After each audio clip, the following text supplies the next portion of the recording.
अऊज़ु बिल्लाहि मिनश्शैतानिर्रजीम बिस्मिल्लाहिर्रहमानिर्रहीम। नबी पाक सल्लल्लाहु अलैहि वसल्लम ने फरमाया, जो शख्स भी 3 मरतबा जहन्नम से पनाह मांग ले, जहन्नम खुद कहती है कि ऐ अल्लाह, इस बंदे को मुझसे बचा ले।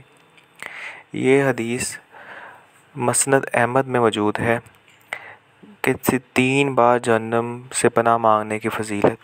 अगर हम ये किसी नमाज से लिंक्ड नहीं है, इसको आप वैसे भी सुबह शाम भी पढ़ सकते हैं, दिन में किसी वक्त भी पढ़ सकते हैं, जब आपके जहन में आए, जब दिल करे पढ़ सकते हैं।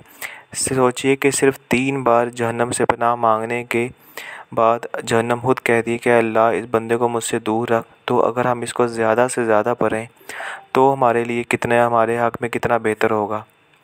हमें चाहिए कि सुबह शाम उठते बैठते अल्लाह से अपने गुनाहों की माफ़ी मांगें और जहन्नम से निजात की दुआ करें, ताकि अल्लाह पाक हमें माफ़ भी फरमा दे और हम सबको बग़ैर हिसाब के, बग़ैर अज़ाब के जन्नत में दाखिला भी फरमा दे और जहन्नम को हम पर हराम भी फरमा दे।